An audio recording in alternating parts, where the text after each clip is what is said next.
All right, welcome back. The Hartford Marathon is just a week away. Thousands of runners are getting ready to lace up. So here to tell us more about what to do ahead of the big race is Wendy Nichols from Hartford Healthcare Rehabilitation Network. Thanks for being with us, Wendy. Thank you for having me. So there are some important things that people should do kind of prepare in the days ahead, right? Absolutely. Well, everyone's been training up to this point. Right. But leading up to it, you want to make sure that you're staying hydrated. Okay.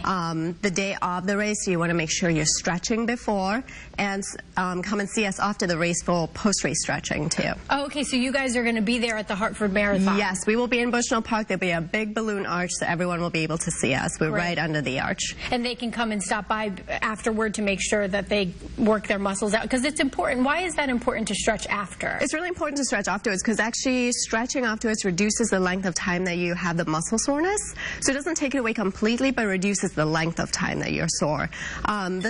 This helps because as the muscle's cooling down, we're keeping it moving and keeping it lengthened. Any stretches that you recommend in particular?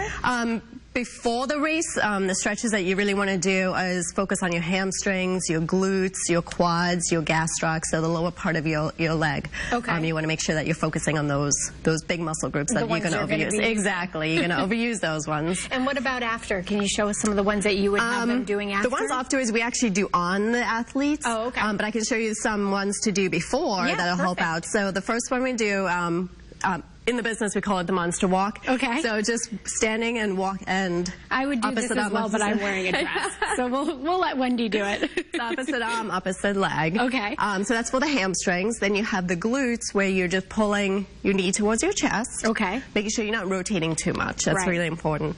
And then for the quads, you just kind of bring one hand up and then reach towards the ground. So just reaching towards. So it's a very dynamic stretch as opposed to the static stretching that we used to do, a few years ago. We talk about hydrating before the race as well and how important that is. What about that age-old rule, eat a bunch of carbs before? Is that a good idea or no? It really depends on what you have been doing. Okay, so you want to stay in your routine. Exactly. You don't want to change anything on race day or the days leading up to the race. The worst thing people can do is buy new clothes the day before the race because you don't know how you're going to react to the clothing that you just bought. Whether it's going to cut into you or chafe you. Right. And that's just going to provide a very uncomfortable run if you're chafing during the race. Right. And this is, of course, is just one day a year for you guys to be out there at the Hartford Marathon, but you do this work all year long. Yes, we do. And actually all the events in the series, the Hartford Marathon Foundation series, we actually go out and stretch everyone at all those events. That's great. And is there a way for people to get some more information about you guys if they want to check you out? Yes, they can absolutely go to our website and take a look at what we're doing. And we have an Instagram page, too, that they can take a look at. All right. Wendy, thanks for being with us. We appreciate it. Thank you for having me.